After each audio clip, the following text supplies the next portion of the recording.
Amigos, tengan ustedes muy buenas noches. Bienvenidos a una nueva edición de Redes y Poder. Seguimos en las campañas políticas. Hoy día vamos a tratar de conectarnos en unos minutos más con algunas de las dos candidaturas que están haciendo diferentes mítines fuera de Lima y también aquí en la capital del Perú. Hoy día el doctor Hernando de Soto, que como ustedes saben es parte del equipo económico o parte del equipo de Keiko Fujimori en estos temas de formalización del Estado, presentó un libro que se llama, Formalizar para crecer y vivir con seguridad. Un libro que por supuesto lo que pone como relieve son los temas de la formalidad. Y declaró varias cosas y por supuesto dedicó este libro a nada menos que don Pedro Pablo Kuczynski. ¿Qué dijo exactamente de Soto el día de hoy en esta presentación? Escuchemos por favor unos minutos. Por favor. Pero por supuesto, con mucho gusto y con mucha estima. Estimado Pedro Pablo, te dedico este libro a ti que tuviste que irte del país, como dice él, porque era un lugar bien peligroso, cerrar comillas. Así podrás enterarte qué hicimos los que nos quedamos para que tú puedas regresar. Y trato de asegurarlo en caso que esté con algún tipo de miedo. Con Keiko ya no tendrás que irse. Y lo saludo, Hernando, yo lo aprecio mucho a Pedro Pablo, lo conozco hace 40 años y espero que se sienta mejor. Bueno, y Pedro Pablo Kuczynski, por supuesto, que ya está aprendiendo las esgrimas y a manejarse más rápido, contestó inmediatamente y dijo lo siguiente, escuchemos. Bueno, el señor de Soto ha vivido una gran parte de su vida fuera del Perú, asesorando a dictadores como Gaddafi, un dictador sanguinario, Mubarak, que fue depuesto, y yo no voy a comentar más sobre él. 3, 2.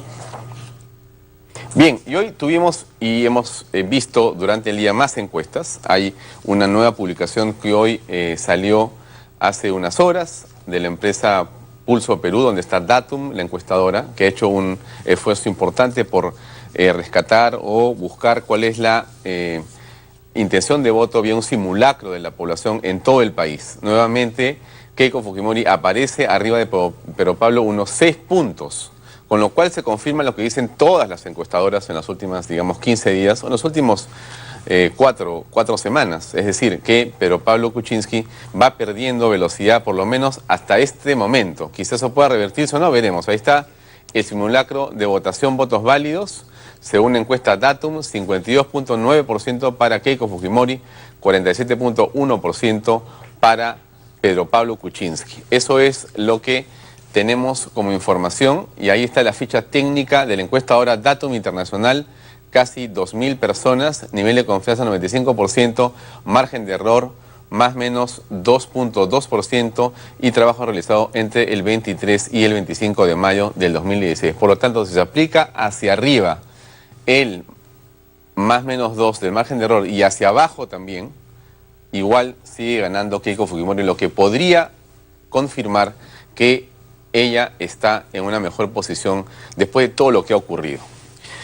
Y para hablar justamente de esta coyuntura, hoy día hemos querido invitar a un abogado político conocido en el Perú, no diríamos analista, porque creo que no es un nombre apropiado para él, sino un actor político también, que es el doctor Fernán Altuve, que está con nosotros para conversar unos minutos. Fernán, buenas noches. ¿Qué tal, Alfonso? Gracias por acompañarnos. Gracias por la invitación. Fernán, lo primero es esta visión de lo que está sucediendo con las encuestas que están mostrando aparentemente una tendencia. Ayer estuvo acá sentado Manuel Saavedra, hemos visto a la señora Urpi Torrado hablando de lo mismo y el señor Alfredo Torres de Ipsos, y en todos los casos se ve un decaimiento de Kuczynski y un ascenso de la señora Keiko Fujimori. Aparentemente eso podría continuar. Quedan 8 días de campaña, en realidad 7, porque hasta el día viernes de la próxima semana, según lo que el jurado ha señalado, se puede hacer todavía campaña y falta un debate. ¿Cómo ves los números y si tú crees que este debate puede invertir, detener o modificar esas tendencias? A ver, los plazos, que son muy cortos, son una semana más de campaña, en términos generales, son 7 días nada más de campaña. son 10 días para 9 días para las elecciones, 7 días máximo de campaña, y de esos 9 días prácticamente son 7 ya sin conocimiento de las encuestas, con un debate importante. No sé si será más importante que el primero, porque la característica del debate presidencial peruano era que todo se jugaba en una sola carta de la última semana.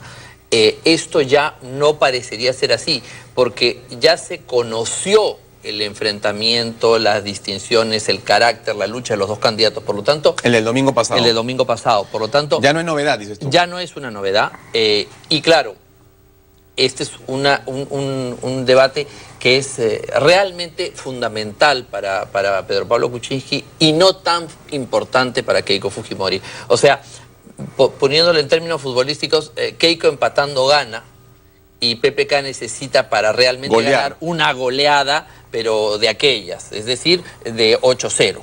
Que en términos políticos es muy difícil que pueda ocurrir. ¿Por qué difícil? Si él podría hacer una gran presentación esa noche. Sí, pero digamos, podría tener un espacio ganador, podría ocurrir, pero la goleada es difícil que se produzca. Es difícil estadísticamente, más o menos, salvo una cuestión milagrosa o cataclísmica que pueda parar la tendencia y variarla, que son dos hechos, no es uno. No es variar la tendencia, no, es pararla y varar. E invertirla, o sea, en vez de que caiga, él debería de parar y comenzar a subir. Exactamente. A una velocidad tal que lo que ella tenga sea también un declive, exactamente. Y cruce y estadísticamente, antes del 5 de junio. Estadísticamente, la razonabilidad, salvo cataclismos y sucesos realmente sorprendentes, no es posible una variación de más de 1 o menos de 1% diario, digamos, en un sistema regular, salvo que hubiese una situación cataclísmica, ¿no? O sea, el debate puede darle un poco más, pero digamos, la tendencia se mueve más o menos alrededor de 0.9 diarios en tendencia, ¿no es cierto? Entonces, parar, voltear y sacar en una 5, en otra 6 o 7 y en otra 9, para poner las 3 encuestas que estamos dando, es muy difícil. Nadie dice imposible, estamos en el Perú. En el Perú los chanchos vuelan, bajito, pero vuelan, puede pasar todo. No quiero decir que, o sea, uno no puede ponerle una lápida a un candidato, pero digamos, hablando de una estructura estadística y de una estructura de la realidad política, es muy difícil.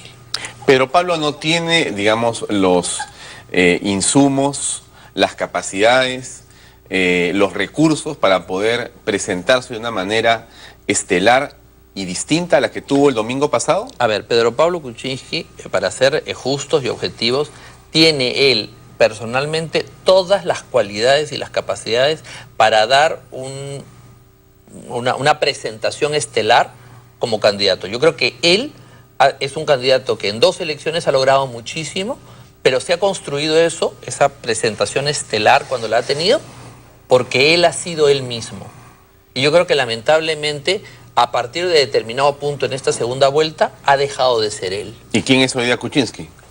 Simple y llanamente una recomposición de las opiniones de todos sus asesores del entorno, que le han ido poniendo y le han ido sacando las cualidades que lo llevaron donde estaba y los atributos negativos que lo están haciendo descender donde están. Entonces tú dices que Kuczynski es en realidad un Frankenstein creado por los asesores. Bueno, definitivamente la imagen de las últimas semanas es una imagen distorsionada, desperfilada, de un candidato que llegó donde ha llegado por ser auténtico y ha dejado de ser auténtico. Ha sido un candidato que se pone a entrar en un combate cuando no es un polemista, no lo es, no lo fue nunca. Entonces, no quisieron favorecer lo que él tenía, que es un técnico, un profesional, un hombre serio. 78 años de vida correcta no se inventan. Esos son atributos que este candidato tenía. Y lo ponen a ponerse de pico a pico como si fuera un parlamentario del peor calaje, de la peor forma, como un político de la peor imagen, y a eso lo han llevado malas asesorías. Y el resultado es el que está ahí.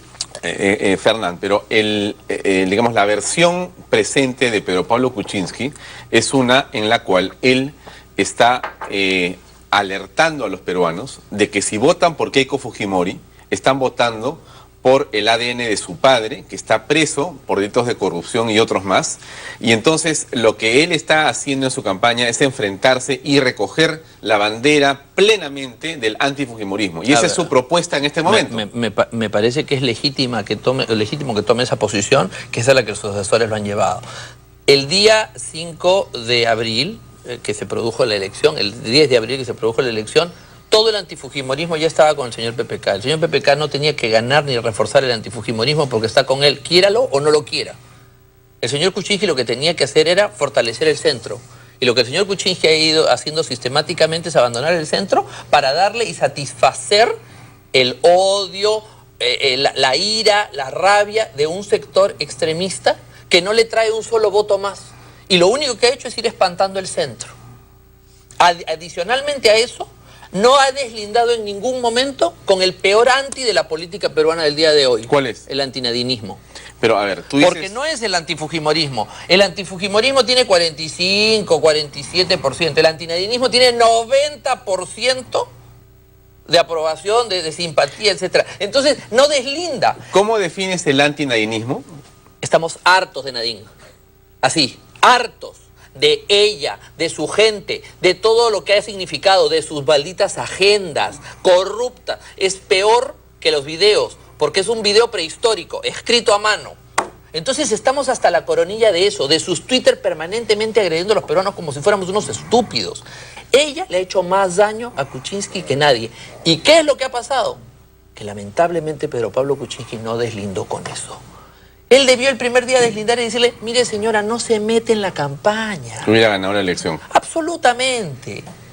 El señor Guillén, que tiene todo el derecho de ser antifujimorista y que además tiene una trayectoria absolutamente respetable de antinadinismo químicamente puro, porque ha sido absoluto y totalmente escrupuloso denunciando todas las cosas de la señora Nadine, ¿no es cierto? Sale y ataca a un lado y no deslinda con los dos lados. Ayer era otra oportunidad en un debate extraordinario para decir, señora, usted no se meta, no nos asocien con usted. Entonces, y todo esto es ¿por qué? Porque lamentablemente muchas veces, y aquí hay un ilustre candidato que hablará después, muchas veces los analistas y los asesores no pueden expresar lo que nosotros como candidatos en algún momento podemos decir. Cuando uno está en una campaña electoral, Alfonso...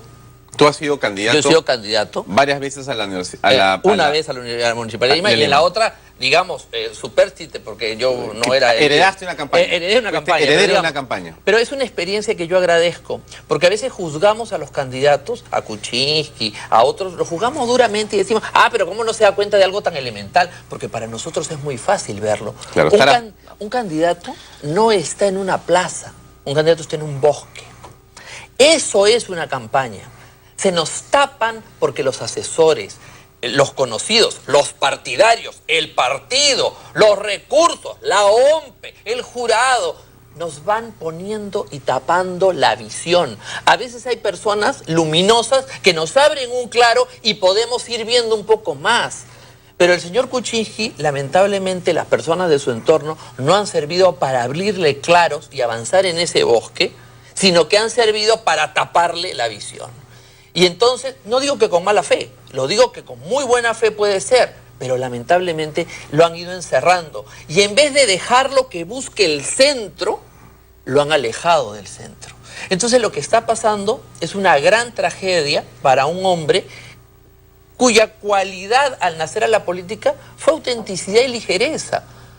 O sea, yo no soy su simpatizante o su partidario, pero yo no siento antipatía por su candidatura ni tengo mala fe hacia él. Pero tampoco creo que el camino que él ha tomado haya sido el camino que era coherente con lo que él transmitió desde el primer momento que apareció en la política.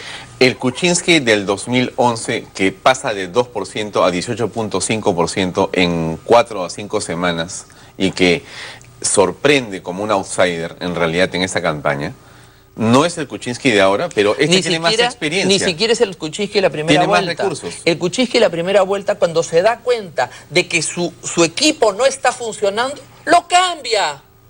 saca a un señor y trae a otro y logra pasar a la segunda vuelta, porque dio el mandoble apropiado en el momento justo. El señor Kuczynski, el día del debate, al salir del debate, debió darse cuenta y decir, este que ha estado aquí no soy yo, esto no puede continuar. Tengo 2 semanas para cambiar. Y esta semana lo único que ha hecho es profundizar los errores del entorno. No cambió, no giró y lamentablemente ya parece que ya la división, el apartamiento de las tendencias podría ser irreversible. La señora Arauz, que es vicepresidenta en la fórmula presidencial del señor Pedro Pablo Kuczynski, en una entrevista ayer a un medio local, cuando le preguntan qué cosa cree que ha ocurrido en la semana que ha pasado, donde aparecen las denuncias al señor Joaquín Ramírez, pero que a pesar de todas esas denuncias al señor Joaquín Ramírez, la encuesta hace que suba la señora Keiko Fujimori y que se distancie y se rompe el empate. Entonces le preguntan a ella, bueno, ¿cómo usted explica esta situación de desempate y que en lugar de haber, digamos, afectado esta denuncia a la señora Keiko Fujimori, la ha favorecido y se ha despuntado? Y ella responde, no tengo una explicación clara del por qué ha sucedido eso, no lo sé, no soy analista político. ¿Cómo interpretas una respuesta así frente a otra del señor Cheput el día de hoy cuando le preguntan si van a cambiar la dirección en la campaña y dicen no ven ninguna razón para hacer un cambio en estrategia? Bueno, es no querer atender a los números que les están mandando ya un mensaje claro y definitivo. Bueno, eso es una opción. En la política se toman opciones y las opciones tienen consecuencias. Pero el punto más importante, Alfonso, de todo esto es no poder ver claramente que aquí no ha habido una denuncia contra el señor Joaquín Ramírez. El señor Joaquín Ramírez han dicho de él como parlamentario 800 cosas y han tenido más o menos éxito. Aquí se ha dicho que la señora Fujimori estaba lavando 15 millones de dólares con grifos y que estaba investigada por la DEA. Esa ha sido la acusación. No nos vengan a decir que es el señor Joaquín Ramírez. O sea, nos están tratando de agarrar idiotas a todos los peruanos. La acusación que ha venido desde Estados Unidos por un periodista quinquenal que solo aparece en la política peruana cada 5 años para atacar a Keiko Fujimori ha sido decir que ella recibió 15 millones que estaba lavando a través de grifos del señor Ramírez. Eso ya es un elemento.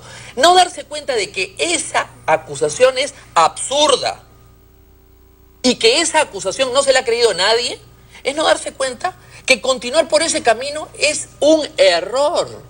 Ha sido un error porque lo que ha hecho es que ya nada que se diga contra Keiko Fujimori va a ser creído, porque se considera que es una barbaridad lo que ha ocurrido. Entonces, perdóname que te diga, Alfonso, que nos sigan tratando de decir que están hablando del señor Joaquín Ramírez. No están hablando de Joaquín Ramírez. Joaquín Ramírez ni siquiera ha sido candidato al Congreso. Aquí quien está en el ojo de la tormenta es la candidata presidencial y le han echado una acusación que la DEA desmintió en 24 horas. Ya, o sea, tú dices que por más que el señor Joaquín Ramírez esté investigado por la Fiscalía de Lavado de Activos y que esté con un desbalance patrimonial aparente según lo que hace la investigación, ese no es el tema. Es que eso no es el tema. Ya, pero nunca eso no fue tiene que preocuparnos. Absolutamente puede preocupar a todo el mundo y puede preocupar a todo el que esté en política. ¿Y cuál ha sido la conducta de la señora Fujimori cuando ha tenido un parlamentario o un colaborador que ha sido denunciado o acusado? ¿No lo ha apartado? ¿No ha apartado siempre en el Parlamento a las personas que han tenido algún tipo de acusación? Entonces, si te preocupa, mira la conducta de ella en relación a ese problema. Pero no estamos hablando del problema del señor Joaquín Ramírez. Eso es la versión después de la barbaridad de la acusación de los 15 millones. La versión es, la DEA investiga que Keiko Fujimori estaba lavando dinero. Y eso es falso. Y lo ha dicho la DEA. La DEA ha realizado una excepción a lo largo de todos sus procedimientos porque la barbaridad es tan grande que no se podían quedar callados. Entonces, ¿tú crees que esa barbaridad, como tú le llamas, y que mucha gente también seguramente pensará como tú, porque en las encuestas da la impresión que a partir de la barbaridad la señora Keiko Fujimori sube? O sea, este es un efecto boomerang y termina por favorecerla. 60% de los encuestados de Ipsos conocía la acusación. Y esa es la encuesta de Ipsos que rompe el desempate. Es decir, fue la gota que colmó el vaso de acusaciones falsas. Entonces, yo tengo todo el respeto porque los señores periodistas presenten todas las acusaciones y que agarren a todos los que sean pícaros, porque no hay gobierno santo, y que los lleven presos, sí es cierto. Pero tú no puedes dejarte influir, porque además esto no ha sido un invento peruano. Esto es un invento extranjero que lamentablemente no tuvo la capacidad el medio de comunicación para verificarlo, lo puso de una manera muy rápida y han sido sembrados por una barbarie exterior. Esa es su culpa. Hay una versión sobre unos audios que apareció el día de hoy, hace unas horas, en un portal de información, que señala que un reportaje del domingo pasado, en el que el programa de televisión Panorama señala que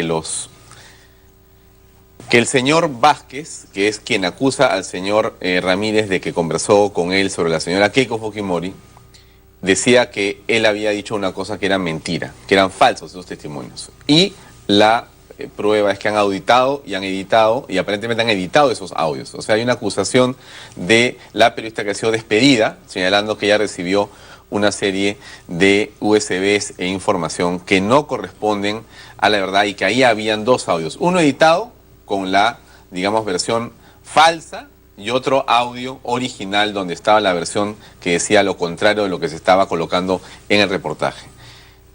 Esto que estamos viendo, y acusan esta señorita periodista, o menciona a un miembro del equipo de la más alta dirección del partido de Keiko Fujimori nuevamente.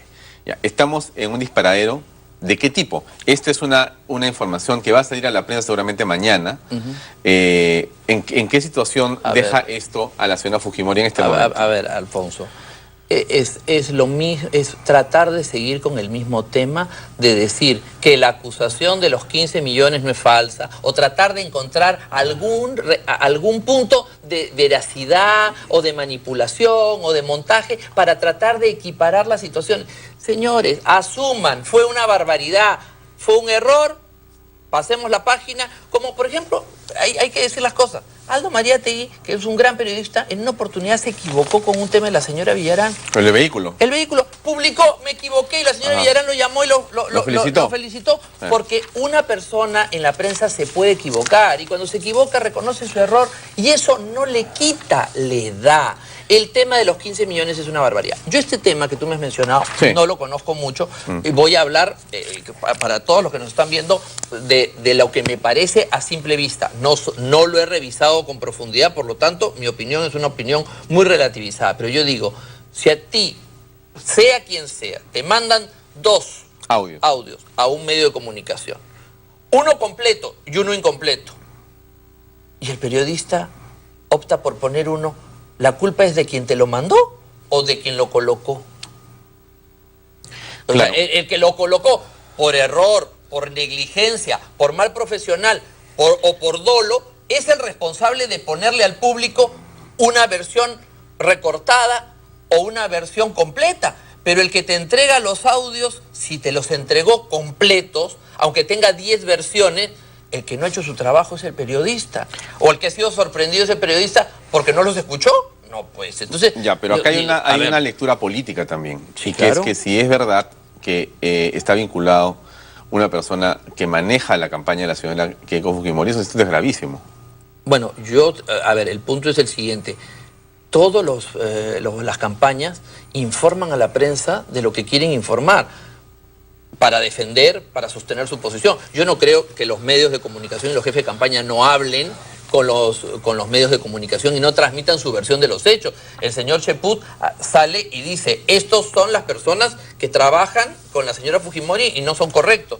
Y eso se lo transmiten a la prensa, abierto o de manera off the record. Lo mismo hacen los equipos del otro lado. No sé cuál es el problema de eso, siempre y cuando hayan dado toda la información. ¿Tú crees que la señora Fujimori a estas alturas tiene ya una suerte de coraza que ha sido endurecida, de teflón? Es decir, cualquier acusación sobre ella, dada la forma en que se ha manejado una serie de cargamontón sobre la candidatura de Fuerza Popular, ¿le está rebotando ya? Mira, yo no digo que eso sea imbatible y todo lo demás. Estamos en el Perú, uno tiene que ser humilde en las campañas electorales, hasta el final nada está decidido, el que decide a último minuto es el ciudadano con su voto, y él es el que decide. O sea que nadie puede decir aquí esto no va a pasar, no va a cambiar. Hay que ser muy respetuoso porque la gente es la que va a decidir. Lo que yo te lo voy a poner en un contexto mayor. Cada vez que la prensa, en un conjunto mayoritario, se ha ensañado con un candidato, sea el que sea, de una manera, podríamos llamar, en cargamontón, no lo ha perjudicado, sino lo ha favorecido. Ejemplos. 1990, un diario a favor de Fujimori, página libre, todos en contra. ¿Quién ganó? Fujimori. La elección pasada del 2011, todos estaban contra Ollanta Humala. Vamos a ser claros, la gran mayoría de los medios de comunicación estaban contra Ollanta Humala y decían barbaridad. ¿Quién salió ganando? Ollanta Humala. En el caso de Castañeda también era igual. Exactamente, yo no me acuerdo. Entonces, el cargamontón mediático, lo único que hace es generar una simpatía, lo cual sería bueno que los medios de comunicación empezasen a hacer una autocrítica y digan, oigan, ¿por qué resulta que cuando nosotros nos alineamos, no digo que de manera corrupta, de manera concertada o malévola, simple y llanamente porque es su inclinación? O sea, sienten esa simpatía hacia un candidato, resulta que el pueblo vota en contra de lo que nosotros pensamos. ¿No será que los medios de comunicación en una gran parte están alejados realmente del pueblo? ¿Están desconectados? ¿Podría ser esa opción? ¿Podría ser ese el motivo por el cual los medios de comunicación en el Perú tienen tan poca incidencia e importancia? Salvo la radio, en algunos casos, los medios de comunicación realmente son líderes de opinión en la forma como lo son en Chile, en Argentina, en Brasil, en Colombia, en México o en Estados Unidos. ¿O es que hay una desconexión? ¿Por qué no hay una autocrítica en los medios de comunicación? No tienen que hacerla pública. ¿Pero por qué no se sientan y dicen, oye, esto aquí hay algo que no es normal? O sea, desde el año 90 sentimos simpatía hacia un candidato y el pueblo no lo quiere. O nosotros podemos estar equivocados, porque el que no esté equivocado es el soberano, el pueblo. Ese no está equivocado, porque ese va a tomar la decisión. Entonces... Y ese no cree en ninguna campaña, ese hace y piensa su voto y elige al margen de lo que los medios queramos. Cree en algunas oportunidades, pero no en la mayoría. Y cuando siente que hay una desproporción notable entre lo que ve y lo que le dicen los medios, resulta... Se solidariza. Que se solidariza con el que está más cerca a lo que ve. Entonces, no es bueno que los medios de comunicación también hagan una autocrítica y digan, ¿por qué en el año 90, para no hablar del presente, ¿por qué en el año 90 solo había un periódico, Página Libre, que decía lo que el pueblo expresó en las urnas? ¿No cometimos errores? No digo errores políticos, errores de comunicación. A lo mejor fue la comunicación un poco soberbia, no supieron llegar. Y que lo vayan exponiendo, porque resulta que cada vez que el diario El Comercio apoya a un candidato lo destruye. ¿Qué pasa con eso? Un diario histórico donde tu padre ha sido una de las figuras importantes y que tiene un valor para la historia del periodismo peruano, pero cuando siente una inclinación, una simpatía política, es realmente una maldición. Es un karma, ¿no? Un karma. Entonces, se le pega y lo hunde. Y lo hunde. Entonces yo digo, ¿no será bueno que se pongan a pensar y decir, oiga, aquí hay algo que no está bien? De repente tienen que apoyar a quien más bien odian. Claro, pero eso quiere decir que lo que estás haciendo es reconocer que no eres capaz de comunicar con tu lector, comunicar con tu pueblo, comunicar... Eso. Porque tienes pocos lectores. Bueno, y tienes pocos lectores porque no te comunicas. Entonces, digo yo, fíjate tú cuáles son los diarios más leídos. Van a decir, no, es porque son de replán y populacheros. El diario El Trome, el diario Ojo, son los diarios que menos opinión tienen. Dan más información, menos opinión. Cuando el periodista trata de transmitir su opinión de manera encubierta, el lector la rechaza. Y eso quería preguntarte, ¿cuáles son los segmentos de cada uno, o sea, fundamentales de los dos candidatos? Porque en el caso de Pedro Pablo, él está más asociado al AB y de repente un poco del C. Lima era su bastión, aparentemente no está yéndole bien en Lima, pero podría recuperarlo. Y Keiko más bien está en las zonas populares. Y más bien lo que dice el señor Mario Vargas Llosa es bueno, pero es una pena porque son unos ignorantes los que van a votar por Keiko. Casi ha dicho en un spot, Han dicho ahí que son hasta delincuentes. Mira, van a votar por Fujimori. A ver, en la línea vamos a dejar a los periodistas con una crítica amigable y vamos a entrar a los políticos de la campaña del señor Kuczynski con una crítica también amigable. La campaña del entorno de Kuczynski ha sido una campaña absolutamente discriminadora, una campaña racista, sus ojitos chinos, aquí hay un ADN de que roba el padre ladrón, hijo ladrón, o sea, aquí hay una cuestión de discriminación. Pero dice Sheput que lo han descontextualizado, No, pero pues, no, bueno, pero entonces tú debes cuidar las formas y la imagen en política. Aquí hay un ataque a una mujer candidata como Keiko Fujimori. Si fuera la señora Mendoza, todas las feministas saldrían a defenderla. Pero cuando se trata de Keiko Fujimori, ninguna feminista sale a defenderla de los ataques absolutamente discriminatorios que hay. Entonces, el pueblo no es tonto, el pueblo peruano no es tonto, el pueblo peruano es un pueblo sabio, no crean que es tonto. Esa actitud elitista del señor Vargas Llosa, ese tipo de comportamientos se traslucen, se notan, y el pueblo peruano es un pueblo sabio, es un pueblo que salió de una guerra asesina a convertirse en el país líder de América Latina, por el esfuerzo de una gran clase media, una gran sociedad que ha tenido sentido común e inteligencia para salir adelante. ¿Cómo van a pensar que el pueblo peruano es tonto? No somos iluminados.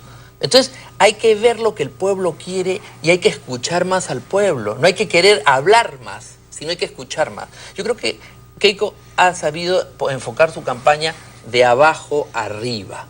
Y creo que lamentablemente la otra campaña se ha enfocado de arriba a abajo, tratando de enseñar, dar lecciones, ilustrar.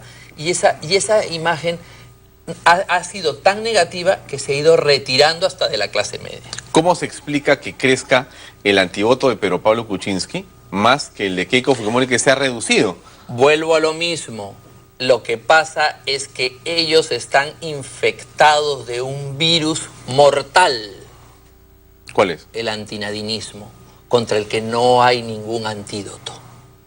Entonces, eso es lo que los está impregnando. El antivoto no es de Kuczynski, es el antivoto de que en el fondo todo el mundo sabe que este régimen, cada vez que habla el presidente, que tuitea la primera dama, está haciendo algo para apoyar a un candidato a quien han desperfilado, a quien le han quitado su identidad y que es en estos momentos un prisionero ideológico del régimen actual. Entonces, ese anti se lo ha contagiado el gobierno y no han tenido la capacidad de decirle: cállense la boca, ustedes no tienen nada que hacer, el día 28 de julio los vamos a investigar, que es lo que el pueblo quiere. Ese apoyo de Nadine Heredia, que es evidente, y también del presidente y de los ministros, ¿tiene un objetivo de impunidad frente a las investigaciones que tienen sobre Heredia? Bueno, eso yo no puedo saber si tiene un objetivo de impunidad, pero la percepción es que sí. O sea, yo personalmente no creo que Pedro Pablo Kuczynski sea una persona que va a ser cómplice de un delito. No lo creo, no lo creo. Creo que si él llega a la presidencia, no va a defender si se encuentra algo. Pero lamentablemente, esa, digamos, opinión personal, porque conozco y creo que es una persona con una trayectoria, no es lo que se ha visto cuando él salió y declaró: bueno, yo preferiría que esto no se viera en el Congreso, sino que lo viera el Poder Judicial. Por favor, ¿para qué haces esa declaración? Que lo que parece es una defensa. Y los temores que tiene una gran parte todavía, seguramente, de los indecisos, en el sentido de darle demasiado poder, que es un argumento que se ha venido utilizando en buena parte de esta campaña, demasiado poder a la señora Fujimori si le das el Ejecutivo. Basta con los 73 votos del Congreso y lo otro sería un exceso. Sí, mira, yo creo que ese pudo ser, Alfonso, uno de los grandes argumentos al inicio de esta segunda vuelta. Incluso es el argumento que a mí me parecía más fuerte y al que yo le tenía más temor. Pero el pueblo peruano, en la coyuntura de inseguridad y de necesidad de medidas drásticas que tiene el Perú en este momento por el abandono, la negligencia y la incompetencia del actual gobierno, prefiere que haya un gobierno sólido con mayoría al desorden que se ve en la bancada y en el grupo del señor Kuczynski. ¿Cuántos grupos hay en el entorno del señor Kuczynski? El señor Violeta es uno, que hay